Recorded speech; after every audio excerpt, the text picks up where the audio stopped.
ఆకాశదీపం 4వ భాగం. 3వ భాగంలో అర్చన యయాతికి గుండెపోటొస్తే దగ్గరుండి సేవలు చేస్తుంది. యయాతి గురించి, పాపారావు గురించి మొత్తం తెలుసుకుంటుంది. ఇద్దరికీ చెడుతుంది. పాపారావు యయాతిని ఉద్యోగంలోంచి కూడా తీయిస్తాడు. ఏం చేయాలో దిక్కుతోచని యయాతి నిర్ఘాంతపోతాడు. కథ కొనసాగుతుంది. పాపారావు కళ్ళు తళుక్కుమన్నాయి. ఓ, అయితే మనకింక అడ్డే లేదు అన్నాడు ఉత్సాహంగా. అయితే జరాసంధ్ మొహం గంభీరంగా అయింది. మేనక, మందు పడుతోంది, నువ్వు వెళ్ళి పడుకోకూడదు అన్నాడు భార్యతో. ఆమె లేచి పాపారావుకి థ్యాంక్స్ చెప్పింది. కాసేపు ఆగి వస్తాను డియర్ అన్నాడు జరాసంధ్. ఓకే, త్వరగా వచ్చేయండి అంది. గుడ్ నైట్ పాపారావు గారు అంటూ వాళ్ళ కోసం కేటాయించిన దక్షిణం వైపు గదుల్లోకి వెళ్ళిపోయింది మేనక. ఇప్పుడు చెప్పండి స్టడీగా కూర్చుంటూ అన్నాడు జరాసంధ్. పాపారావు అతన్ని అడవి సొమ్ముని ఎలా సేకరిస్తారో, అవి ట్రైన్ ద్వారా ఎలా గమ్యం చేర్చాలో అన్నీ వివరించాడు అతనికి. అవన్నీ విని క్షణం మౌనంగా ఉండిపోయాడు జరాసంధ్. ఏమిటి ఆలోచిస్తున్నారు? ఆతృతగా అడిగాడు పాపారావు. నేను మీకు అన్ని విధాలా సాయం చేస్తాను, కానీ మీరు నాకు మాట ఇవ్వాలి సీరియస్గానే అన్నాడు జరాసంధ్. ఏమిటది? నా భార్యకి అలంకరణ అంటే చాలా ఇష్టం. ఆ విషయం మీరు ఈ పాటికి గ్రహించే ఉంటారు. వాటిని కాస్మెటిక్స్ తెప్పించమంటారా? డబ్బెక్కువ కావాలా? అది కాదు. మరి మీకు స్త్రీలోలత్వం ఎక్కువని విన్నాను సూటిగా చూస్తూ అన్నాడు జరాసంధ్. వాట్? తుళ్ళిపడ్డాడు పాపారావు. అవును, మీకు ఆడదో విలాస వస్తువని, కనిపించిన అందమైన ఆడదాన్ని అనుభవించి కానీ వదలరని విన్నాను. అయితే? కళ్ళు చిట్లించి అసహనంగా చూస్తూ అన్నాడు పాపారావు. నా భార్య అందంగా ఉంటుంది. పాపారావు మాట్లాడలేదు. రేపు నా భార్య జోలికి మాత్రం మీరు రారని గ్యారంటీ ఏమిటి? చచ, స్నేహితుని భార్య. హరికథలు చెప్పకండి పాపారావు గారు. యయాతి గారి కూతురైన అర్చన గారి మీద కన్ను వేశారని, ఆవిడ నిరాకరించిందని నాకు తెలుసు. బిగుసుకుపోయాడు పాపారావు. ఊరి మీద పడిన వెంటనే తెలుసుకున్నాడు. ఆమె మీద మనసు పడ్డ మాట నిజమే, కానీ తర్వాత ఆలోచిస్తే అది అంత సమంజసంగా అనిపించలేదు. ఎంతైనా అర్చన యయాతి అన్న కూతురు. అతని అన్న కూతురైనా అతని కూతురు కిందే లెక్క. అందుకే నా మనసులోంచి కోరికని తీసేశాను అన్నాడు తేరుకొని. జరాసంధ్ పెద్దగా నవ్వాడు. పాపారావు గారు, యయాతి గారి బంధుత్వాన్ని బట్టి కాదు మీ మనసులోని కోరిక తీసేసుకుంది. అర్చన గారు ఆదిత్య చెల్లెలని తెలిసాక ఈసారి మరీ కొయ్యబారిపోయాడు పాపారావు. నేనన్న దాంట్లో అబద్ధం ఉందా? ఓరగా చూస్తూ అన్నాడు జరాసంధ్. ఇది నీకెవరు చెప్పారు? ఆ పంతులేనా? తీక్షణంగా అన్నాడు పాపారావు. మీకు పరిచయం చేసినప్పుడు తప్ప అతన్ని నేను చూడనైనా చూడలేదు. మరి బోలా చెప్పలేదు కదా? అనుమానంగా బోలా కేసు చూస్తూ అన్నాడు పాపారావు. కాదు, మీ తోడు బాబు, నాకేం తెలియదు. బహుశా ఆ యాదయ్య చెప్పుంటాడు అన్నాడు బోలా హడలిపోతూ. పాపారావు కళ్ళు ముడుచుకున్నాయి. అవును, వాడే చెప్పి ఉండాలి. వాడికి ఆ పంతులంటే చచ్చేంత అభిమానం. పంతులు ఉద్యోగం తీయించానన్న కోపంతో చెప్పుంటాడు. అవునా మిస్టర్ జరాసంధ్? సీరియస్గా అన్నాడు. ఎవరు చెప్తే ఏం లేండి, నిజమా కాదా? ఇంత తెలుసుకున్న తర్వాత అబద్ధమని ఎలా చెప్తానో? నిజంగా ఆమె మీద నాకు చాలా కోరిక ఉంది. మరొకళ్ళు అయితే నేను లక్ష్య పెట్టేవాడిని కాదు. కానీ అడవిపులి ఆదిత్య చెల్లెలు. వాడికి కోపం తెప్పిస్తే నా శవం కూడా మిగల్దు. మళ్ళీ నవ్వాడు జరాసంధ్. చిత్రంగా చూశాడు పాపారావు. మిస్టర్ పాపారావు, మీరు అడవుల్లోంచి ఇంత సంపద సంపాదించి ఎలా సొమ్ము చేసుకుంటున్నారా అని ఆశ్చర్యంగా ఉంది అన్నాడు జరాసంధ్. అదేమిటి, ఇంత బతికి ఈ ఊరికి మకుటం లేని మహారాజులా ఉంటూ ఆఫ్టర్ ఆల్ ఓ బందిపోటుకి భయపడుతున్నారా అంటూ నవ్వాడు జరాసంధ్. పాపారావు మొహం ఎర్రబడింది. మీకు ఆదిత్య గురించి తెలియదు అన్నాడు కోపంగా. తెలుసు, అయినా మనం చేసే పనులు తేలికైనవా? దినదిన గండం. అసలు నేనైతే ఈనాటికి ఆ ఆదిత్యతోనే చేతులు కలిపేవాణ్ణి గర్వంగా అన్నాడు జరాసంధ్. ఈసారి పాపారావు నవ్వాడు. జరాసంధ్ గారు, ఆదిత్య గురించి చాలా తక్కువగా అంచనా వేశారు. అతను ఎక్కడుంటాడో ఆ దేవుడికి కూడా తెలియదు. అతన్ని చూసిన వాళ్ళు ఈ ఊళ్ళోనే కాదు, ఈ ప్రాంతాల్లోనే లేరు. అలా అని సప్త సముద్రాల అవతల దాక్కోడు. జనంలోనూ అడవుల్లోనూ సమంగా తిరుగుతాడంటారు. ప్రస్తుతం మన మాటలు ఎక్కడి నుంచి వింటున్నాడన్నా ఆశ్చర్యపోనక్కర్లేదు అన్నాడు. పోన్లేండి, ఆ గొడవలు ఎందుకిప్పుడు? నాకు మాత్రం మాటివ్వాలి, నా భార్య జోలికి రానని అన్నాడు జరాసంధ్. ఓకే, మాటిస్తున్నాను. మేనక గారిని ఆ దృష్టితో చూడనుగాక చూడను, సరేనా? Okay then, we are friends. Paparao చేయి పట్టుకుని ఊపుతూ అన్నాడు Jarasandh. Thank you very much, తృప్తిగా అన్నాడు పాపారావు. ఇంక వెళ్ళనా? లేచాడు జరాసంద్. గుడ్ నైట్ అంటూ తను లేచాడు పాపారావు. జరాసంద్ తూలుకుంటూ తమ గదులకేసి నడిచాడు. అతను వెళ్ళిపోయాడన్న నమ్మకం కుదిరాక బోలా అన్నాడు పాపారావు. ఏమిటి దొరా అన్నాడు బోలా ఒక్కంగలో దగ్గరకొచ్చి. ఆ పంతులు సంగతి ఏం చేద్దాం? అతని గురించి మీరేం ఆలోచించకండి. మీరు డబ్బు ఇవ్వకపోతే అతను ఊరి పొలిమేరలు కూడా దాటడు. అంతగా మొండికేస్తే మన అస్త్రం ఉండనే ఉంది కదా. మీరెళ్ళి పడుకోండి, అంతేనంటావా? స్వాగతంగా అన్నాడు పాపారావు. అంతే, కానీ ఓ చిన్న మనవి దొరా, మెల్లగా అన్నాడు బోలా. ఏదన్నా ముఖ్య విషయం చెప్పాలన్నా అతి ప్రేమ వచ్చిన బోలా దొరా అంటాడతను. ఏమిటి అన్నట్టు చూశాడు పాపారావు. కొత్త ఎస్ఎంకి మీరు ఎక్కువ చనువిస్తున్నారు. ఎందుకలా అన్నావు? ప్రతివాళ్ళు మీ దగ్గర వంగి సలాం చేస్తూ మాట్లాడితే ఆ ఎస్ఎం అతని భార్య మీ మీద అధికారం చేసినట్లు మాట్లాడుతున్నారు. అది మీకు బాగుందేమో కానీ నాకు మాత్రం బాగాలేదు, గంభీరంగా అన్నాడు బోలా. బళ్ళున నవ్వాడు పాపారావు. ఓరి పిచ్చి వెధవ, నా సంగతి తెలుసుండి అట్లా ఎలా అనుకున్నావురా? అది ఓ నాటకం. పులి బోన్లో పడేదాకా కాస్త దువ్వాలి. అదే పులి నా అధీనంలోకి వస్తే నా కాళ్ళ దగ్గర పడుంటుంది అన్నాడు గర్వంగా. అతన్ని చూస్తే నాకు అలా అనిపించడం లేదు. అతనే కాదు, అతని తాత లాంటి వాడు దిగొచ్చినా ఈ పాపారావుకి దాసోహం అనాల్సిందే. అంతెందుకు, రేపు నువ్వే చూస్తావుగా. అలా అయితే పర్వాలేదు, ఇంకా మీరెళ్ళండి, నేను ఇవన్నీ సర్ది వస్తాను అన్నాడు బోలా. పాపారావు మెల్లగా లోపలికి నడిచాడు. ఎప్పటికన్నా ఈరోజు కాస్త ఎక్కువగా తాగాడు. అందువల్ల ఏమో వాంతొచ్చేలా ఉంది. తన గదిలోకి వెళ్ళి సిగరెట్ వెలిగించి మంచం మీద వాలి కళ్ళు మూసుకున్నాడు. మూసిన అతని కళ్ళ ముందు అర్చన రూపం మెదిలి మరింత మత్తును కలిగించింది. అతిగా అలంకరించుకొని మగాళ్ళని తినేసేలా చూసే మేనక కన్నా ఎలాంటి అలంకారాలు లేకుండానే దేవతా స్త్రీలని తలదన్నేలా ఉండి ఎదుటి వ్యక్తిని కళ్ళతోనే శాసించేలా చురుగ్గా చూసే అర్చన అతని హృదయాన్ని గిలిగింతలు పెట్టింది. ఎలాగైనా ఆమెని స్వంతం చేసుకోవాలి. ఆమె అందాలు తనకు కావాలి. లిక్కర్ కాస్త ధైర్యాన్ని ఇచ్చింది అతనికి. అంత తాగినా అతని కళ్ళు మూతపడలేదు. సిగరెట్ పూర్తిగా కాలి చెయ్యి చురుక్కుమనడంతో గబాలన దాన్ని పడేసి కళ్ళు మూసుకున్నాడు. ఆదిత్యకు తెలియకుండా అర్చనని అనుభవించే మార్గం కోసం ఆలోచించసాగాడు. యాదయ్య సహాయంతో సామాన్లన్నీ గుట్ట మీదకు చేర్చిన అర్చన పార్టీ నుంచి వచ్చాక యయాతినే మడగలేదు. అతను చెప్పలేదు. ఎదురు పడితే ఎక్కడ ఏం అడుగుతుందో అన్నట్లు తప్పించుకుని తిరుగుతున్నాడతను. వెళ్ళబోతూ యయాతి దగ్గరికి వచ్చింది అర్చన. బాబాయ్ వెళ్ళొస్తాం అంది రెండు చేతులు జోడించి. అతనికి దుఃఖం తన్నుకొస్తోంది. అయినా బింకంగా మౌనం వహించాడు. బాబు, తాతయ్య కాళ్ళకి దండం పెట్టు అందామె. బాబు వంగి అతని కాళ్ళకి నమస్కరించాడు.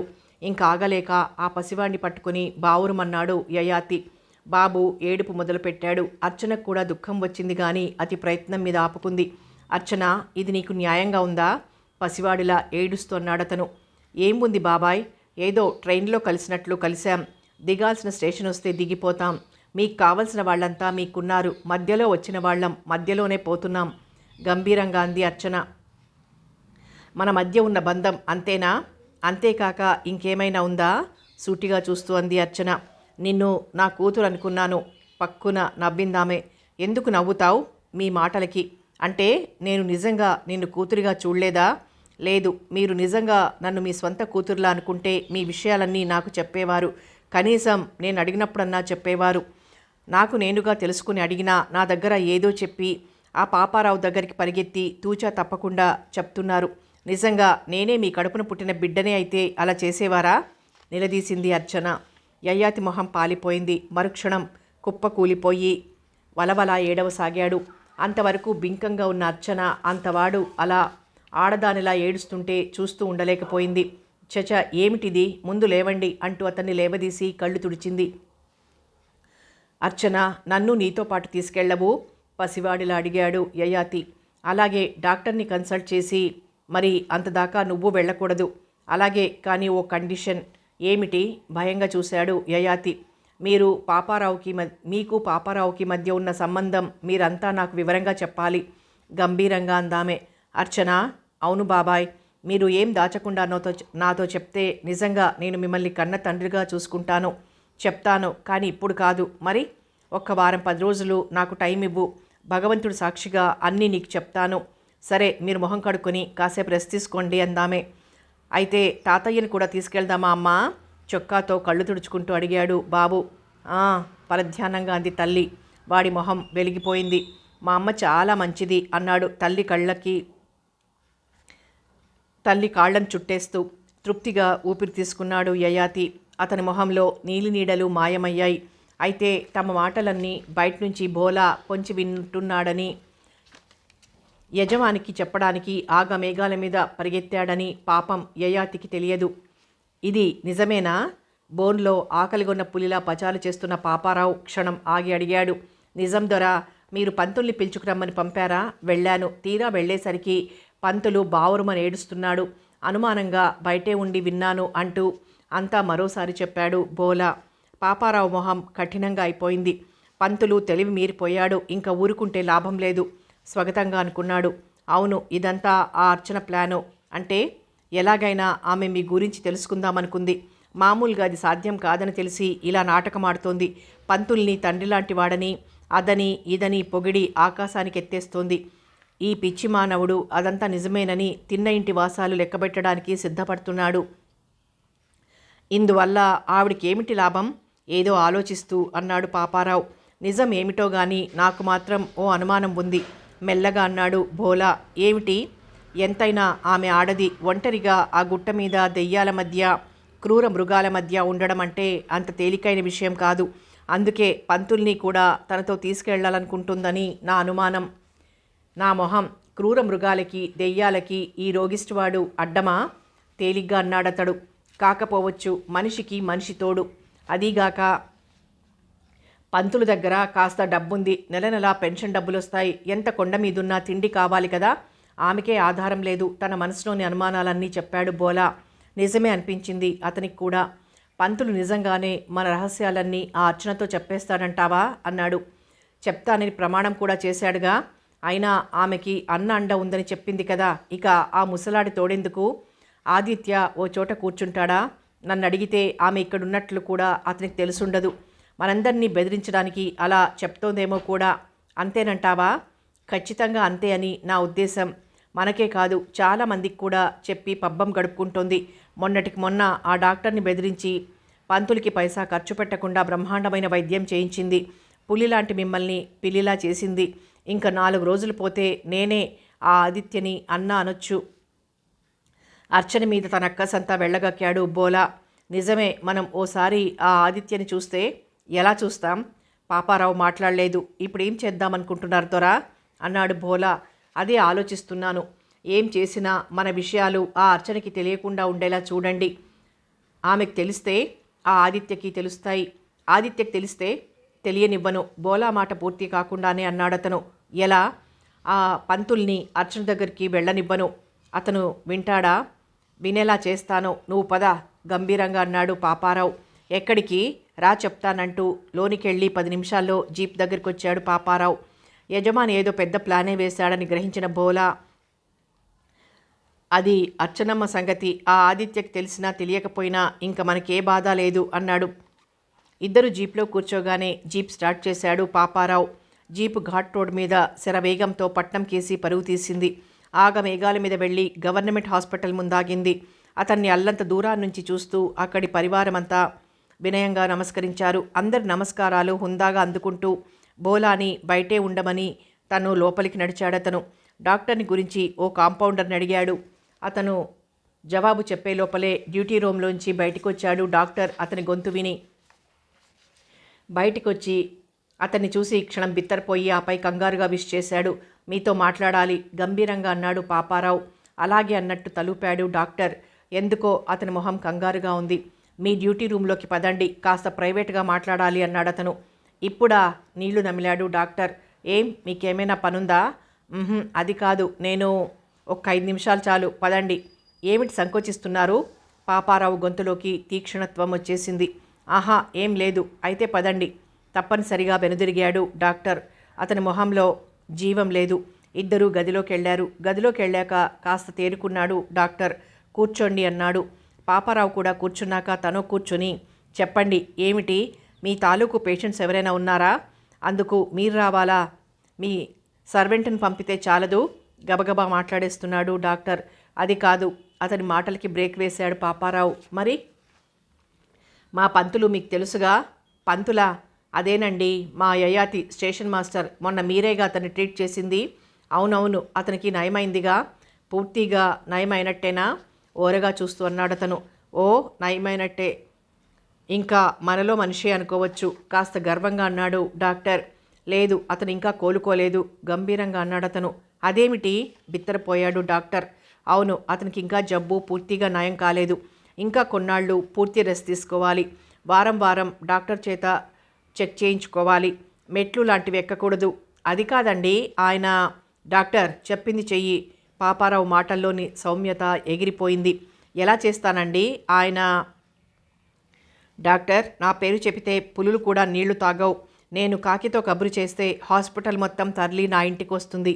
అలాంటిది నేను స్వయంగా నీ దగ్గరకు వచ్చి చెప్తుంటే. ఆవేశంతో పాపారావు మాట తడబడింది. డాక్టర్ భయంతో వణికిపోయాడు. అతనికి తెలుసు పాపారావు ఎంత దుర్మార్గుడో. అర్థమైందా అన్నాడతను. చెప్పండి, వణుకుతున్న స్వరంతోనే అన్నాడు డాక్టర్.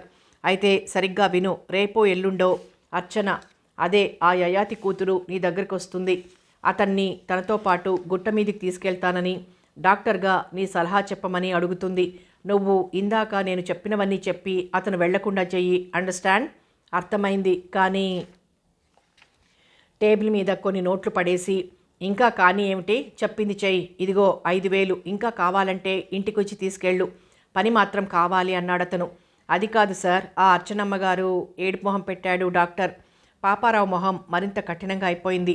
నా మాట కన్నా నిన్న కాక మొన్న వచ్చిన అర్చన నీకెక్కువైందా? కొట్టినట్లే అన్నాడు. ఏం చెప్పాలో అర్థం కాని డాక్టర్ దిక్కులు చూడసాగాడు. డాక్టర్ విసురుగా లేచాడతను. అది కాదు పాపారావు గారు, నా మాట కాస్త వినండి.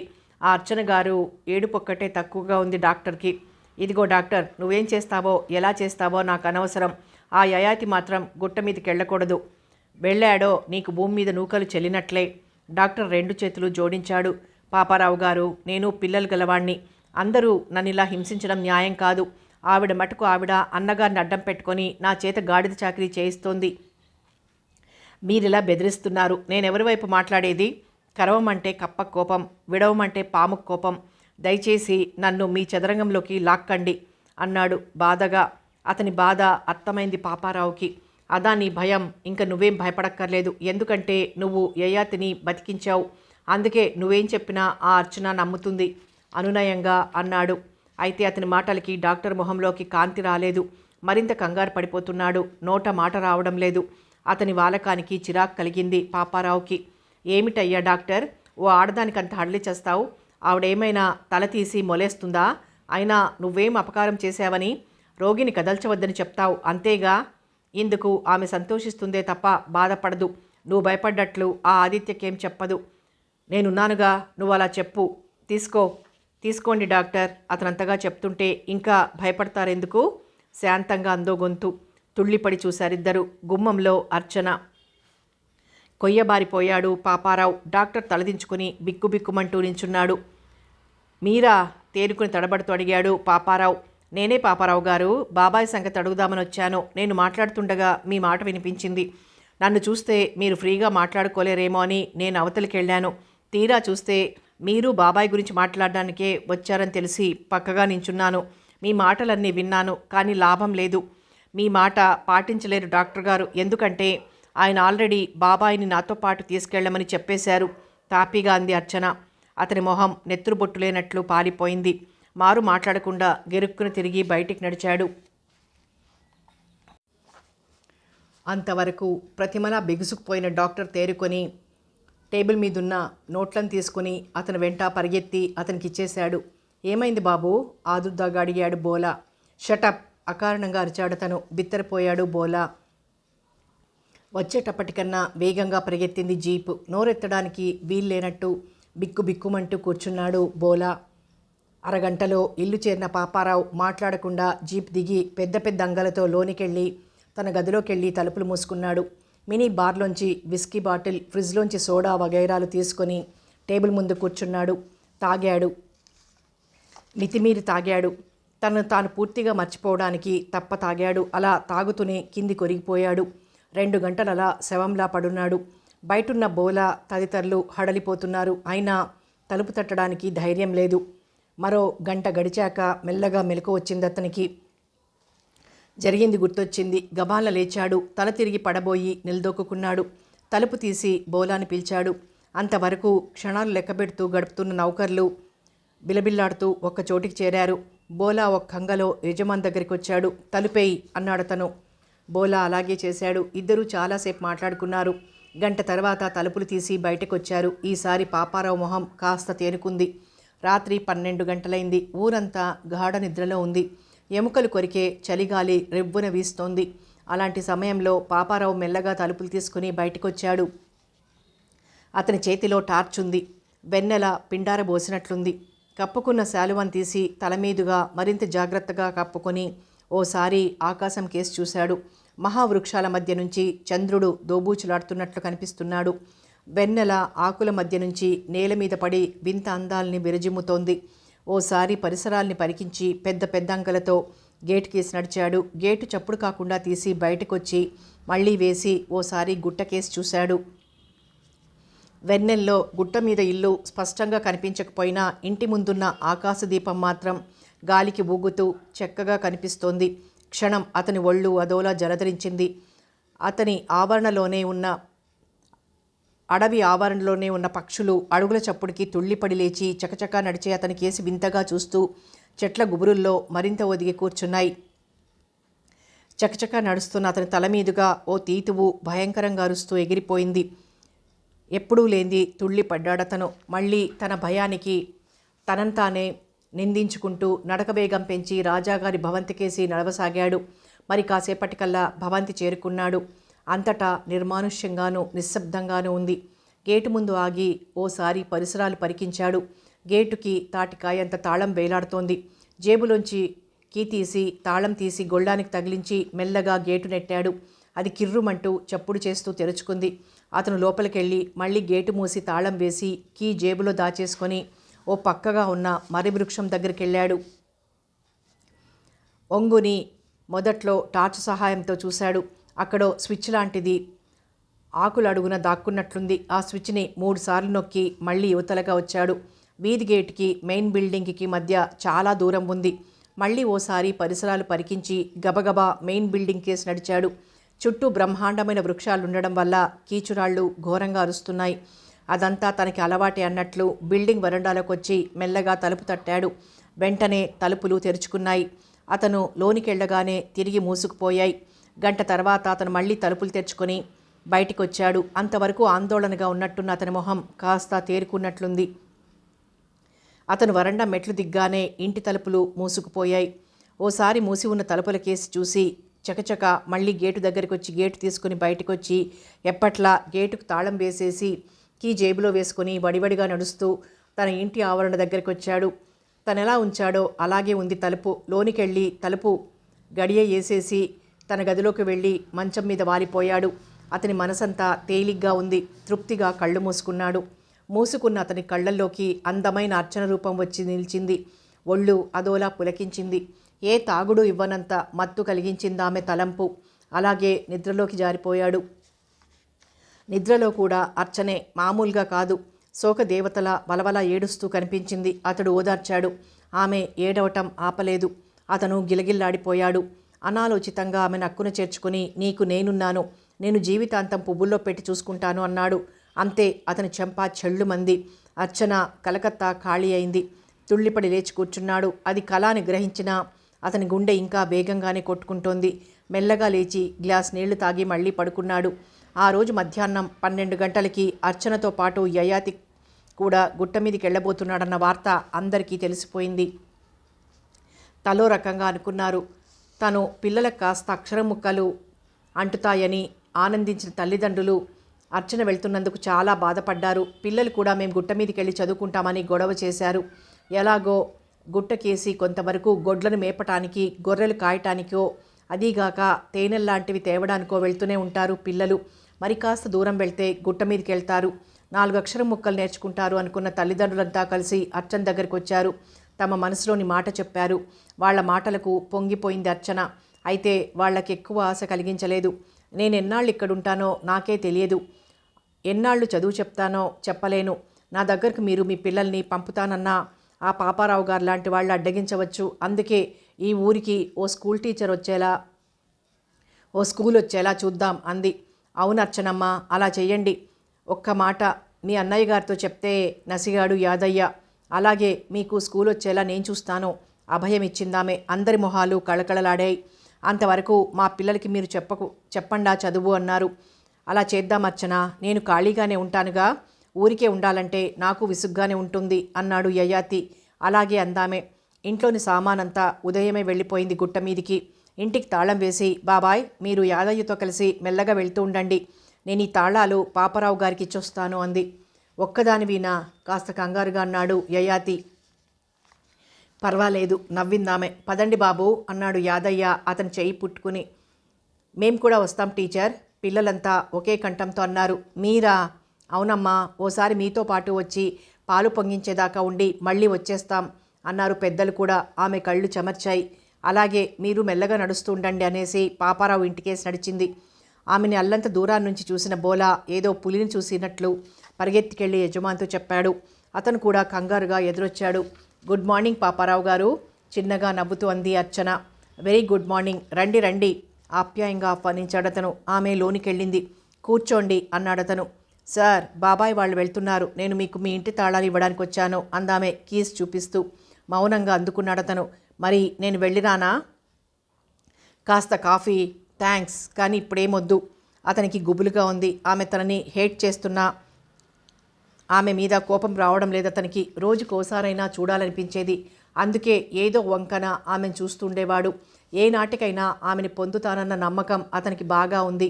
అలాంటిది ఇప్పుడు ఆమె గుట్ట మీదకి వెళ్తే ఆ భావనే అతని గుండె వేగం పెంచుతుంది. మరి వెళ్ళిరానా? 2 చేతులు జోడించిందామె. అలాగే అన్నాడతను మెల్లగా. వెళ్ళబోతున్న ఆమె క్షణమాగి, పాపారావు గారు ఒక్క మాట అడగరా అంది. అడగండి, ఏమిటది? ఆతృతగా అడిగాడతను. రాజా అప్పాజీ గారి కొడుకులు మీకు బాగా తెలుసు కదూ? ఎదురు చూడని ఆ ప్రశ్నకి బిత్తరపోయాడతను. ఏమిటలా అయిపోయారు? మీది ఈ ఊరే కదూ? పరిశీలనగా అతని కేసు చూస్తూ అంది. అవును, నాకు వాళ్ళంతా బాగా తెలుసు అన్నాడతను. వాళ్ళ పెద్దబ్బాయి గారు అడ్రస్ తెలుసా? తెలియదు. ఎందుకు? పనుంది. పోనీ చిన్నతని సంగతి? అంటే అదే రాజావారి చిన్న కొడుకు అడ్రస్. సారీ, అది తెలీదు. మరి ఆ భవంతి మంచి చెడ్డలు ఎవరు చూస్తున్నారు? ఏదో ఆలోచిస్తూ అందామే. పెదబాబాయ్ ఎవరినో ఏర్పాటు చేసి వెళ్ళారు. నిజానికి ఇక్కడ ఆస్తిపాస్తులన్నీ అమ్మేసి అమెరికా వెళ్ళిపోయారు. చిన్నబాబు, అదే రాజావారి చిన్న కొడుకు గనక తిరిగి వస్తే ఈ ఇల్లు అప్పజెప్పమని తనకి ఇన్ఫామ్ చేస్తే అతనికి రావాల్సిన ఆస్తి తాలూకు డబ్బు అతనికి అందజేస్తానన్నారు. మీకు వారి అడ్రస్ కావాలంటే ఢిల్లీలో వాళ్ళ బంధువులు ఉన్నారు, వారికి తెలుసు. ఓ థ్యాంక్ యూ, అవసరమైతే అడుగుతాను, ఇంకొస్తాను అంది అర్చన. అతను మౌనంగా తలూపాడు. ఆమె వెళ్తుంటే అలా చూస్తూ నిల్చుండిపోయాడు. పోర్టికోలోకి వచ్చి, హాయ్ పాపారావు గారు, ఏమిటలా ఒంటరిగా శూన్యంలోకి చూస్తూ నిల్చున్నారు? తుఫాన్లా వచ్చింది మేనక. తుళ్ళిపడిన అతను విషయమంతా క్లుప్తంగా చెప్పాడు. ఓ, అయితే ఇల్లు ఖాళీ అయిందన్నమాట. కానీ పాపారావు గారు, ఓ మాట చెప్పనా? గోముగా అంది మేనక. ఏమిటి? ఆమె చూపులకి కంగారు పడుతూనే అడిగాడతను. ఈ ఇంట్లో ఉండడం అలవాటయ్యాక ఆ ఇంట్లో ఉండడం కష్టం అనిపిస్తోందండి. నిజమా అన్నట్లు చూశాడతను పరధ్యానంగా. ఎందుకో తెలుసా? ఎందుకేమిటి? ఈ ఇల్లు బంగళా, ఆ ఇల్లు పెంకుటిల్లు నవ్వాడతను. నవ్వింది మేనక కూడా. మరి ఇక్కడ మీరున్నారు, అక్కడెవరూ లేరు, బోర్. తుళ్ళిపడ్డాడు పాపారావు. ఏమిటి కంగారు పడుతున్నారు? మీకు ఆడవాళ్ళంటే చాలా అభిమానం అని విన్నాను, మీరేమిటి నన్ను చూసి కంగారు పడుతున్నారు? నిష్ఠూరంగా అందామే. చచా, అదేం లేదు, రండి లోపలికి ఆమెని ఆహ్వానించాడతను. ఆమె ఏవేవో కబులు చెప్తోంది, ప్రశ్నలు వేస్తుంది, పగలబడి నవ్వుతోంది, కవ్వింపుగా చూస్తోంది. 10 నిమిషాలకల్లా అతను మామూలు స్థితికి వచ్చేశాడు. ఉత్సాహంగా కబులు చెప్పాడు. జరాసంధికి మాటివ్వకపోతే చాలా దూరం వెళ్ళేవాడు. పాపారావు గారు, మరి కొన్నాళ్ళు మీ ఇంట్లో ఉంటే మీకేమైనా అభ్యంతరమా అంది మేనక. అబ్బే అదేం లేదు, కానీ ప్లీజ్ ఈయన గారు ఆ ట్రైన్ పంపెగ్గాని రారు. ఒంటరిగా రాత్రుళ్ళు గడపాలంటే చాలా విసుగ్గా ఉంది. ఒళ్ళు అదోలా విరుచుకుంటూ అందామే. అతని గుండె లయ తప్పింది. మేనక ఫ్రీ లవ్ బర్డ్ అని గ్రహించాడతను. మరింత ఉత్సాహం వచ్చింది. కానీ జరాసంధ్ సైంధవుడిలా అడ్డుకుంటున్నాడు మనోనేత్రంలో. చూద్దాం, టైం ఉంది అనుకున్నాడు. తర్వాత మనసులోంచి దిగుళ్ళు, అనుమానాలు అవతలికి నెట్టి కులాసాగా కబులు చెప్పాడు. మీలాగే మీ మాటలు కూడా తీయగా ఉంటాయి, కళ్ళల్లోకి గుచ్చి గుచ్చి చూస్తూ అందామె. ఆ మాటకి అంత మగాడు సిగ్గుపడిపోయాడు. ఆమె కిలకిలా నవ్వింది. ఇంకా వస్తాను అంటూ లేచి వయ్యారంగా నడుస్తూ వెళ్ళిపోయింది మేనక. మళ్ళీ అర్చన తలపుల్లో పడిపోయాడు పాపారావు. దెయ్యాల కుంపగా పేరుపడ్డ గుట్టమీది రాజాగారి ఇల్లు కళకళలాడుతోంది. గుమ్మాలకి తోరణాలతో, ముంగిట ముగ్గులతో, ఇల్లంతా జనంతో కళకళలాడిపోతోంది. ఆకాశ దీపం కింద చాపలు పరిచి ఉన్నాయి. అర్చన, యయాతి నట్టింట దేవుడి ఫోటోలు పెట్టి పూజ ముగించి పాలు పొంగించి అందరికీ ప్రసాదాలు పంచారు. మరి కాసేపటికి అందరూ లేచారు. మధ్యాహ్నం 2 గంటలకు వస్తే ఓ గంటసేపు చదువు నేర్చుకొని పొద్దు గూకకుండానే ఇళ్లకు చేరుకోవచ్చు అని చెప్పింది అర్చన. అందరూ మరోసారి అర్చనకి, యయాతికి చెప్పి తిరుగుముఖం పట్టారు. అయితే బుజ్జి మాత్రం లేవలేదు. బుజ్జి, నువ్వు కూడా వెళ్ళు, మీ నాన్న కూడా రాలేదు, నువ్వు ఒంటరిగా వెళ్ళొద్దు అంది అర్చన. వాడు మాట్లాడలేదు. ఏమిటి బుజ్జి? దగ్గరకొచ్చి అనునయంగా అందామే. వాడు బావురుమన్నాడు. అరే, ఏం జరిగింది? వాడి మొహం ఎత్తి కళ్ళు తుడుస్తూ బుజ్జిని బుజ్జగిస్తున్నట్లుగా అంది. నేను వెళ్ళను, ఇక్కడే ఉంటానన్నాడు వాడు ఏడుస్తూనే. అదేమిటి? మా పిన్ని నన్ను చంపేస్తుంది. మొహాలు చూసుకున్నారు అర్చన, యయాతి. అయితే వాడిప్పుడు ఏమడిగినా చెప్పేట్టు లేడు. అందుకే ఇంకా ఆ విషయం తరచలేదు. సరే బాబు నువ్వు ఆడుకుంటూ ఉండండి, నేను వంట చేస్తానని లోపలికి వెళ్ళిపోయింది అర్చన. పిల్లలిద్దరూ ఆటల్లో పడిపోయారు. 2 కోతులు వాళ్ళ దగ్గరగా వచ్చి వాళ్ళు పెట్టిన అరటిపళ్ళు, కొబ్బరి ముక్కలు తింటున్నాయి.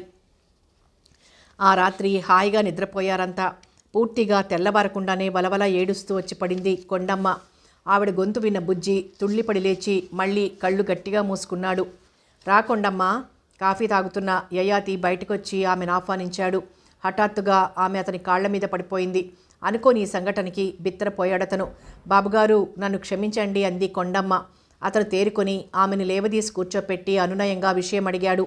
కొడుకు కోసం వచ్చుంటుంది కదూ కొండమ్మ? ఆమె కాఫీ అందిస్తూ అంది అర్చన చిరునవ్వుతో. అవును అర్చనమ్మ, ఏదో అల్లరి చేశాడని కొట్టానే అనుకో. ఆ మాత్రానికే ఇల్లొదిలిపోతాడా? అసలు వీడిక్కడికి వచ్చినట్టే నాకు తెలియదు. రాత్రి యాదయ్య వాళ్ళు చెప్పేదాకా వాళ్ళమ్మ ఉంటే మాత్రం ఎప్పుడూ చేయి చేసుకోదా? ఆవేదనగా అంది కొండమ్మ. ఏదో పసివాడు, కాస్త అలిగాడు. ఈ పాటికి వాడి అలక తీరుంటుంది. అసలు వాడు చెల్లెల్ని చూడకుండా ఉండలేడు తెలుసా? నవ్వుతూనే అంది అర్చన. తర్వాత కొండమ్మ అర్చనని అపార్థం చేసుకుని అసభ్యంగా మాట్లాడినందుకు బాధపడింది. క్షమార్పణ వేడుకుంది. అర్చన బుజ్జిని లేపింది. అయితే వాడు నిద్ర నటించాడు.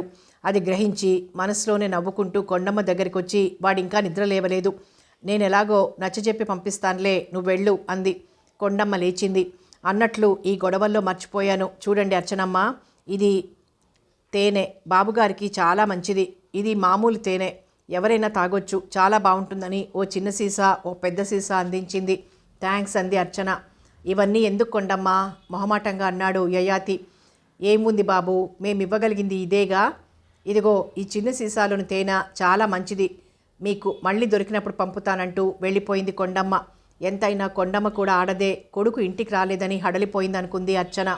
మెల్లగా బుజ్జి దగ్గరకు వచ్చి పిలిచింది. వాడు పలకలేదు. మీ పిన్ని వెళ్ళిపోయిందిలే, ఇంకా లే నవ్వుతూ అందామే. గబాలను లేచాడు బుజ్జి.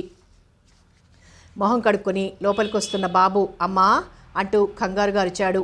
లోపలున్న అర్చన, యయాతి కూడా కంగారుగా పరిగెత్తుకొచ్చారు. అమ్మా అటు చూడు అన్నాడు బాబు. కొండమ్మ ఇచ్చిన తేనె సీసాల్లో చిన్న సీసా కోతి ఎత్తుకుపోయి చెట్టెక్కి కూర్చుంది. అయ్యో, ఇక్కడే పెట్టెళ్ళాను అనుకుంటూ కోతి నుంచి ఆ సీసాని మళ్ళీ సంపాదించడానికి విశ్వప్రయత్నం చేసి ఓడిపోయింది అర్చన. పోనీ అర్చన, ఎవరికి ఏది ప్రాప్తమో కొండమ్మ తేనె వాటికి చెందాలనుంది నవ్వుతూ అన్నాడు యయాతి. అర్చన 2 సీసా లోపలికి తీసుకెళ్లి దాచింది. అయితే చెట్టు మీది కోతి సీసా మూత తీయడానికి నానా ఇబ్బంది పడుతోంది. దాని పిల్ల తల్లి పనికి మధ్య మధ్య ఆటంకం కలిగిస్తూ అల్లరి చేస్తోంది.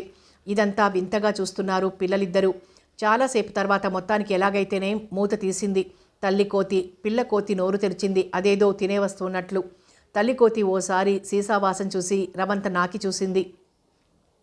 అది తేనె అని గ్రహించినట్లుంది. ఉత్సాహంగా కాస్త తాగింది. అయితే పిల్ల ఊరుకోలేదు. తల్లితో పోట్లాడి నానా జాతర చేసి మిగతాది తను తాగేసి సీసా దూరంగా విసిరేసింది.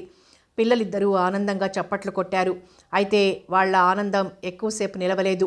అంతులేని భీతి మొహాల్లోకి ప్రవేశించింది. కారణం, తేనె తాగిన 2 కోతులు ధన్మంటూ కింద పడిపోయి గిలగిలా కొట్టుకోసాగాయి. పెద్దగా అరిచారు పిల్లలు. ఇంట్లోంచి పెద్దలిద్దరూ వచ్చారు. గిలగిలా కొట్టుకుంటున్న కోతుల్ని చూసి నిర్ఘాంతపోయారు. అమ్మా, ఆ సీసాలోది తాగ్గానే 2 కోతులు కింద పడిపోయాయి. భయంగా వాటికేసి చూస్తూ అన్నాడు బాబు. అర్చన గబాల్న కోతుల దగ్గరికి వెళ్ళింది. వాటిలోని చలనం ఆగిపోయింది. My God!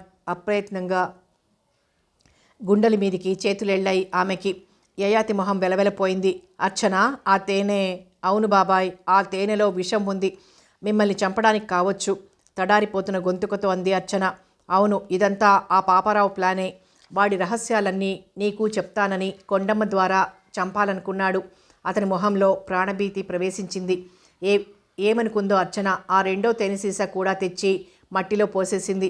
నాకు ఆయువు తీరింది. ఇంక నన్ను బతకనివ్వడవు ఆ పాపారావు. నన్నింకెవ్వరూ కాపాడలేరు. హిస్టీరియా పేషెంట్లా వణికిపోతున్నాడాయన. అర్చన మొహం కఠినంగా అయిపోయింది. వాడి సంగతి తేలుస్తాను అంది పిడికిలి బిగిస్తూ. అర్చన, ఒక్కసారి మీ అన్నయ్యని కలిసి నన్ను కాపాడమని చెప్పవు? 2 చేతులు జోడించి దీనంగా అన్నాడాయన.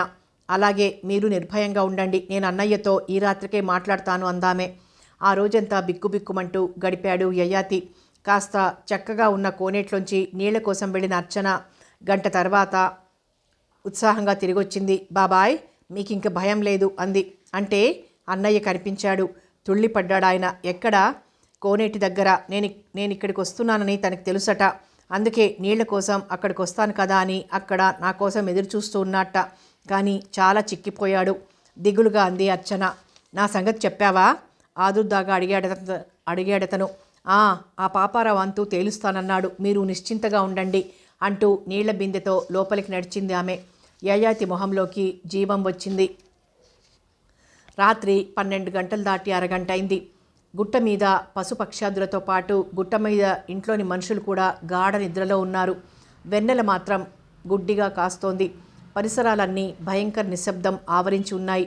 అలాంటి సమయంలో ఓ వ్యక్తి చెట్ల మధ్యగా నడుస్తూ గుట్ట మీదకొచ్చాడు.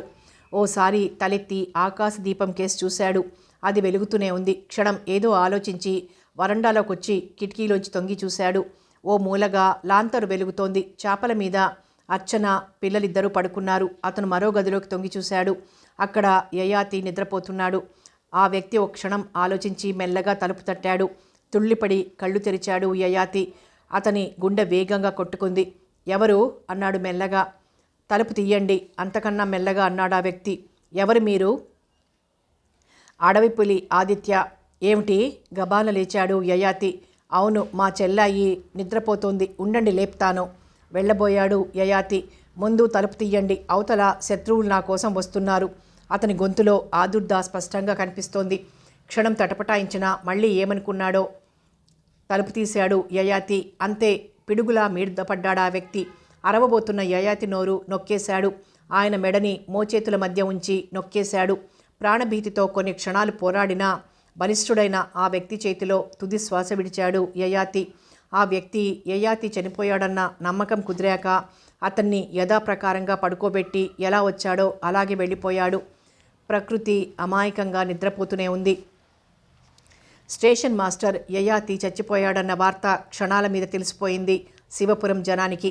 అందరూ గుట్ట మీదికి పరిగెత్తారు. మొన్న కళకళలాడుతున్న ఇల్లు ఇప్పుడు శోకదేవతలా ఉంది. యయాతి శవం నట్టింట చాప మీదుంది. నిద్రపోతున్నట్టున్న అతని తలవైపు దీపం వెలుగుతోంది. ఓ పక్కగా బిక్కుబిక్కుమంటూ కూర్చున్నాడు బుజ్జి. బాబు, అర్చన భావరహితంగా కూర్చుని యయాతి శరీరాన్నే చూస్తోంది. ఎలా జరిగింది? మళ్ళీ హార్ట్అటాక్ వచ్చిందా అని అడిగారు ఆదుర్దాగా కొందరు. మొహం అలా ఉందేమిటి? ఆత్మహత్య కాదు కదా? లేకపోతే ఎవరైనా హత్య చేశారా? కొంపతీసి దెయ్యాల పని కాదు కదా? ఇలా తలో రకంగా ఊహాగానాలు చేస్తున్నారు, గుసగుసలాడుకుంటున్నారు. ఏం జరిగిందక్క? అర్చన భుజం మీద చెయ్యి వేసి మృదువుగా అడిగింది మేనక. అర్చన మాట్లాడలేదు. ఆమె కళ్ళ నుంచి 2 కన్నీటి బొట్లు ముత్యాల్లా రాలాయి. నిద్రలోనే పోయారా అన్నారెవరో. తెలియదు. తెల్లారి లేచి చూస్తే తలుపు తీసుంది. ఆయన పడుకునే ఉన్నారు. పిలిస్తే పలకలేదు. తీరా చూస్తే దుఃఖంతో అర్చనకి మాట రాలేదు. పెరట్లోకి వెళ్తే ఏ పామైనా కరిచిందేమో అన్నాడు పాండు. నిజమే అన్నారు కొందరు. కాదు, ఇది హత్య అర్చింది అర్చన. తుళ్ళిపడ్డారంతా. అవును, బాబాయిని ఎవరో చంపేశారు. మొహం చూడండి ఎలా అయిందో అందామె పెదవి కింది పంటితో నొక్కుతూ. అందరూ అప్పుడు చూశారు యయాతి శవాన్ని పరిశీలనగా. గుసగుసలు మరింత ఎక్కువయ్యాయి. పంతులు ఎంత మంచివాడు, ఆయన చంపడానికి ఎవరికి చేతులొచ్చాయి అన్నాడు. అంతకుముందే వచ్చి వెనగ్గా నిల్చున్న పాపారావు చివ్వున తల తిప్పి చూసింది అర్చన అతని కళ్ళల్లోకి. అతను తడబడుతూ చూపు మరల్చాడు. ఎంత మంచివాళ్ళైనా దుష్టులతో స్నేహం చేస్తే ఇలాగే పోతారు పాపారావు గారు, తీక్షణంగా అందామే. జరాసంద్ మరింత దగ్గరికి వెళ్ళి చూశాడు. అది హత్య అని అతను గ్రహించాడు. ఇప్పుడేం చేద్దాం అన్నాడు మెల్లగా. ఏం చేస్తాం, ఇంత బూడిద చేయడమే అన్నారెవరో. ఇది హత్య కదా, పోలీసులు. వద్దు జరాసంద్ గారు, ఈ హత్య ఎవరు చేశారో నాకు తెలుసు, ఎవరు చేయించారో కూడా తెలుసు. నా అనుమానం పోలీసులకి చెప్తాను. వాళ్ళు శవాన్ని హాస్పిటల్కి తరలిస్తారు. ప్రాణం పోతున్నా పైసా పెట్టందే పేషెంట్ కేసైనా చూడని డాక్టర్లు శవాన్నేం చూస్తారు. అందుకు నేను కొంత డబ్బు వాళ్ళ మొహాన పడేస్తాను. పోస్ట్ మార్టం పేరుతో వాళ్ళు బాబాయ్ శవాన్ని కోసి ఏ అర్ధరాత్రో ఇస్తారు. మన్నాటి దాకా ఇవ్వకపోయినా ఆశ్చర్యపోనక్కర్లేదు. ఆపై కేసులు, కోర్టులు తిరగడాలు, చివరికి ముద్దాయిలు నిర్దోషులుగా తీర్పు. ఇదేగా జరిగేది. తీర్పు ముందే తెలిసినప్పుడు ఇదంతా ఎందుకు, ఆవేశంగా అంది అర్చన. అలా అని నేరస్తుల్ని బయటపెట్టకుండా ఉంటామా అన్నాడు జరాసంద్. ఆమె నవ్వింది, పగలబడి నవ్వింది. ఆ నవ్వు చూసి బిత్తరపోయారంతా. అర్చనమ్మ, బాబుగారిని చంపిందెవరో నీకు తెలిస్తే చెప్పమ్మా, ఎలాగైనా వాళ్ళని పోలీసులకు అప్పచెప్దాం అనునయంగా అన్నాడు యాదయ్య. పాండు అదే మాట అన్నాడు. అయితే అందరికీ ఒకే జవాబు చెప్పింది అర్చన. ఈ హత్య చేసిన వాళ్ల పేరు చెప్తే మీరు ఈ శవదహనానికి కూడా ఉండరు. ఇంకా ఆ విషయం వదిలేసి జరగాల్సిన సంగతి చూడండి అంది. యయాతి అంత్యక్రియలకి ఏర్పాట్లు చకచకా మొదలయ్యాయి. యాదయ్య, పాండు, భోలా కట్టెల కోసం పరిగెత్తారు. మధ్యాహ్నం ట్రైన్కి టైం అవుతుందని, మళ్ళీ ట్రైన్ వెళ్ళగానే వస్తానని వెళ్ళిపోయాడు జరాసంద్. అతనితో పాటు పాపారావు, మేనక కూడా వెళ్ళిపోయారు. అన్నట్లే ట్రైన్ వెళ్ళగానే మళ్ళీ వచ్చారు ముగ్గురు కలిసి. సూర్యాస్తమయానికి ముందే యయాతి శవానికి కోనేటి కవతలగా ఉన్న సమతల ప్రదేశంలో బాబు చేత తలకొరివి పెట్టించింది అర్చన. స్నానాలు ముగిశాయి. ఏనాటి రుణమో అన్నారు అంతా. కన్నీటితో తిరుగుముఖం పట్టారు ఊరి జనం. అర్చన గారు, ఇంకా మీరు ఒంటరిగా ఇక్కడేముంటారు, ఊళ్ళోకి వచ్చేయండి తలదించి మెల్లగా అన్నాడు పాపారావు. అవునక్క, వచ్చేయండి, మేము ఇంట్లోకి రాలేదు ఇంకా అంది మేనక. జరాసంద్ కూడా అదే అభిప్రాయాన్ని వెలిబుచ్చాడు. అయితే అందరి అభ్యర్థనల్ని సున్నితంగా త్రోసిపుచ్చింది అర్చన. నేనెక్కడికి ఒంటరిగా ఉండాలనే వచ్చాను. అనుకోకుండా బాబాయ్ కూడా వచ్చారు. అదీగాక నాకు ఒంటరిగా ఉండటమే ఇష్టం. మీరెళ్ళండి అందామే. మీ అన్నయ్య వస్తుంటారా యథాలాపంగా అడిగినట్లు అడిగాడు జరాసంద్. నిన్న కూడా వచ్చాడు. తుళ్ళిపడ్డారంతా. అందరికన్నా ఎక్కువ తుళ్ళిపడింది పాపారావు. తుళ్ళిపడ్డాడు అనే కంటే హడలిపోయాడంటే బాగుంటుందేమో. ఈ సంగతి, అదే పంతులు పోయిన సంగతి అతనికి తెలుసా అన్నాడు తడారిపోతున్న స్వరంతో. తెలియకపోవచ్చు, ఇవాళ భీమ్గిరి వెళ్తానన్నాడు అందామే. అతను నిలువెల్లా వణికిపోవడం అక్కడున్న అందరికంటా పడింది. అదోలా మొహాలు చూసుకున్నారు. ఇంకా మీరెళ్ళండి అందామే. మరోసారి ఆమెకి సానుభూతి తెలిపి వెనుతిరిగారంతా. తండ్రితో పాటు బుజ్జి కూడా ప్రయాణమయ్యాడు తెల్లారొస్తానని. అందరూ చకచకా నడుస్తుంటే బుజ్జి అతి మెల్లగా నడుస్తున్నాడు. ఎత్తుకోనా అన్నాడు పాండు. వద్దు, నాకు అలవాటే అన్నాడు బుజ్జి. అయినా మెల్లగానే నడుస్తున్నాడు. అందరూ ముందెళ్ళిపోతే ఆ తండ్రి కొడుకులు మాత్రం బాగా వెనకపడ్డారు. నాన్నా అన్నాడు బుజ్జి. క్షణం ఆగాడు పాండు. మాస్టర్ని చంపింది నీకెందుకు ఆ విషయం కాస్త మందలింపుగా అన్నాడతను. అది కాదు నాన్న, మాస్టారు చాలా మంచివారు. అలాంటి వారిని చంపడానికి వాడికి దుఃఖం వచ్చేసింది. పాండుకి వాడి బాధ అర్థమైంది. ఎవరికో పుట్టింది మాయరోగం, ఇంతకింత అనుభవిస్తారు అన్నాడు కోపంగా. నాన్న, ఏమిట్రా, కొడుకు ఏదో చెప్పాలని ఆరాటపడుతున్నాడని గ్రహించాడతను. మాస్టర్ని చంపిందెవరో నాకు తెలుసు. ఏమిటి? టక్కునాగి వాడి జప్పపట్టి గుంజుతూ ఆతృతగా అడిగాడు పాండు. అవును, మాస్టర్ని ఎవరు చంపారో నాకు తెలుసు గంభీరంగా అన్నాడు బుజ్జి. ఎవరు? పిన్ని. బిగుసుకుపోయాడు పాండు. కొడుకు మీద వెర్రి కోపం వచ్చింది. బెదవా, వేలెడ్లేవు, ఇంత అబద్ధం చెప్తావా? పిన్ని కాస్త చేయి చేసుకుందని ఇలా వాగుతావా అన్నాడు గద్దిస్తున్నట్లు. నిజం నాన్న, పిన్ని. వాడి మాట పూర్తి కాకుండానే తండ్రి కొట్టిన దెబ్బలతో చెంపలు కందిపోయాయి. అయినా వాడు పట్టించుకోలేదు. ఇది చెప్పాలనే నీ వెంట వచ్చాను, నేనింక చచ్చినా ఇంటికి రానంటూ వెనక్కి పరిగెత్తాడు బుజ్జి. తెల్లబోయాడు పాండు. తర్వాత తేరుకొని పిలిచాడు కానీ వాడు తిరిగి కూడా చూడలేదు. అతను ఆలోచనలో పడి కొన్ని క్షణాలు అలా నిల్చుని ఏదో నిర్ణయించుకున్నట్లు తను వెనక్కి తిరిగి గుట్ట మీదికెళ్ళసాగాడు. అమ్మా, ఆర్తిగా అన్నాడు బుజ్జి. దీపం వెలిగిస్తున్న అర్చన తుళ్ళిపడి అరే బుజ్జి, నువ్వు వెళ్ళలేదు అంది. తలదించుకుని మెల్లగా అన్నాడు బుజ్జి. ఏం, మీ నాన్నతో చెప్పొచ్చావా? దగ్గరగా వచ్చి వాడి తల మృదువుగా పైకెత్తుతూ అందామే. వాడు మాట్లాడలేదు కానీ చెప్పే వచ్చాడమ్మా అంటూ వచ్చాడు పాండు. అతన్ని చూసి మరీ తెల్లబోయిందామే. ఏమిటి పాండు, మళ్ళీ తిరిగొచ్చావేమిటి అంది ఆశ్చర్యంగా. నాకు ఈ నిజం కావాలమ్మా అన్నాడతను. దేన్ని గురించి? మాస్టారి చావుని గురించి. అంటే మాస్టర్ని ఎవరో చంపారని కదూ అన్నారు? అవును. ఎవరు? అదంతా ఎందుకిప్పుడు కావాలి? ఈ పిచ్చి వెధవ పిన్ని మీద కోపంతో ఇష్టం వచ్చినట్లు వాగుతున్నాడు కోపంగా అన్నాడతను. ఏం వాగాడు? శాంతంగా అందామే. ఏం చెప్పాలో తెలియక క్షణం తికమక పడ్డాడతను. బాబాయిని కొండమ్మ చంపిందన్నాడా? శాంత గంభీర స్వరంతో అందామే. బిగుసుకుపోయాడు పాండు. అవునమ్మా, అదే చెప్పాడు. కానీ మా నాన్న నమ్మడం లేదు. ఎప్పుడో ఒకప్పుడు మా నాన్నని కూడా ఆ వేపతేనె పెట్టి చంపేస్తుంది. నాకప్పుడు నాన్న కూడా ఉండడు పావురమన్నాడు బుజ్జి. వాడిని పొదివి పట్టుకొని, చూడు బుజ్జి, నువ్వు బాబు వెళ్ళి ఆ గదిలో ఆడుకోండి అంటూ మరో గదిలోకి పంపి, ఇప్పుడు చెప్పు పాండు అంది అర్చన. అది తర్వాత చెప్తాను. వీడేదో వేపతేనె పట్టడం చావడం అంటున్నాడు. కొంపతీసి వీడికి ఏదైనా దెయ్యం పట్టలేదు కదా అన్నాడతను ఆదుర్దాగా. అదేం కాదు, వాడు చెప్పింది నిజం. అంటే మాస్టర్ని నా భార్య చంపడమా? చురుగ్గా చూశాడతను. పాండు, పసిపిల్లలు అబద్ధాలు ఆడలేరు. బాబాయిని నీ భార్య చంపలేదేమో కానీ ఆయన మీద హత్యా ప్రయత్నం మాత్రం చేసింది. ఏమిటి? అతని మొహం వెలవెలపోయింది. అవును పాండు, ఆమె తేనెలో విషం కలిపి బాబాయ్ కోసం తెచ్చిందంటూ ఆమె తేనె తేవడం, ఆ తేనె కోతులు తాగి చచ్చిపోవడం వివరంగా చెప్పింది అర్చన. నిర్ఘాంతపోయాడతను. అతనికి కాళ్ల కింద భూమి కదులుతున్నట్లు, పెను తుఫానొచ్చి తనని ముంచేస్తున్నట్లు అనిపించింది. నిజంగా కొండమ్మ అలా చేసిందా అన్నాడు గొణిగినట్లు. అవును పాండు, అయితే ఆమెగా ఈ పని చేసుండదు. ఇది ఎవరో చెప్పి చేయించారు ఆమె చేత. దైవికంగా ఓసారి కోతుల మూలంగా గండం గడిచింది. కానీ దుఃఖం వల్ల ఆమెకి మాట రాలేదు. పాండు మొహం కఠినంగా అయిపోయింది. వస్తానమ్మా, నా కొడుకుని మీ దగ్గరే ఉంచుకోండి. పాలో పళ్ళో శక్తి కొద్దీ ఇచ్చుకుంటానంటూ వెనక్కి తిరిగాడు. పాండు, కొండమ్మనేం చేయబోతున్నావు కంగారుగా అంది అర్చన. ఏం చెయ్యనమ్మా, దాని చేతిలో చావకుండా జాగ్రత్త పడతాను. అతని గొంతు వణికింది. నాన్న అంటూ పరిగెత్తుకొచ్చి కాళ్ళకు చుట్టేశాడు బుజ్జి. తండ్రి కొడుకులిద్దరూ తనువు తీరా ఏడ్చారు. అర్చనకు కూడా కంట నీరూరింది. బుజ్జి రా, నీకు దయ్యాల కథ చెప్తానంటూ బాబు వాడి చెయ్యి పట్టి లోపలికి తీసుకెళ్లాడు. పాండు మరోసారి ఆమెకు చెప్పి వెళ్ళిపోయాడు. అతని మనసంతా అల్లకల్లోలంగా ఉంది. అలా పరధ్యానంగానే ఇల్లు చేరాడు. ఇంటికెళ్లేసరికి కొండమ్మ వీధి అరుగు మీద కూర్చుని తలదూవుకుంటోంది. భర్తను చూసి, వాడు రాలేదా అంది. అన్నాడతను లోనికెళ్తూ. తీసుకొచ్చేయకపోయావా అంది ఆమె భర్త వెంట లోపలికెళ్తూ. రానన్నాడు క్లుప్తంగా అన్నాడు పాండు. అతని మనసు అగ్నిగుండంలా ఉంది. మాట్లాడితే భార్య గొంతు పట్టి నులిమేస్తానేమోనన్న భయం కూడా కలిగింది. అందుకే మౌనంగా ఉండాలనుకున్నాడు. మౌనంగానే స్నానం చేసి బట్టలు మార్చుకొని బయట నులకమంచం వేసుకొని కూలబడ్డాడు. యయాతి ఎలా పోయాడో అడుగుతుందేమోనని కాసేపు ఎదురు చూశాడు. అయితే ఆమె అసలు ఆ విషయమే ఎత్తలేదు. భోంచేస్తావా అంది కాస్త పొద్దుపోయాక. అక్కర్లేదు, నువ్వే తినేయి అన్నాడతను. అన్నం మానేస్తే పోయినవాడు తిరిగొస్తాడా అంది కొండమ్మ కాస్త విసుగ్గా.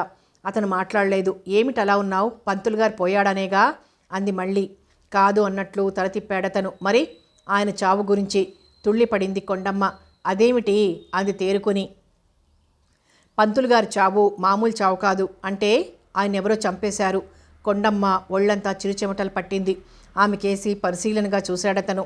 ఆమె ముఖభావాలు ఎన్నో అర్థాలు చెప్పాయి అతనికి. విన్నావా, ఆయనకెవరో విషం ఇచ్చి చంపారు అన్నాడు మళ్ళీ. ఆయన్నెవరు చంపుతారు అంది కొండమ్మ కొంగుతో ముఖం తుడుచుకుంటూ. అదే అర్థం కావటం లేదు. పోన్లేద్దు, ఎవరి పాపం వాళ్లదే. నువ్వు లేచి అన్నం తిను లేస్తూ అంది కొండమ్మ. అతను మాట్లాడలేదు. కొండమ్మే అతన్ని బలవంతంగా లేపి వంటింట్లోకి తీసుకెళ్లి కూర్చోబెట్టింది. నువ్వు కూడా వస్తే బాగుండేది అన్నాడు పాండు కంచం ముందు కూర్చుంటూ. ఎక్కడికి? అన్నం కంచంలో పెడుతూ అందామే. అదే గుట్ట మీదికి. అందరూ అనుకున్నారు నువ్వు రాలేదని. నువ్వు తప్ప ఊరంతా తరలొచ్చారు. నాకు శవాలంటే భయం, నీకు తెలుసుగా. నీకు శవాల్ని చూస్తే భయమా నవ్వాడు పాండు.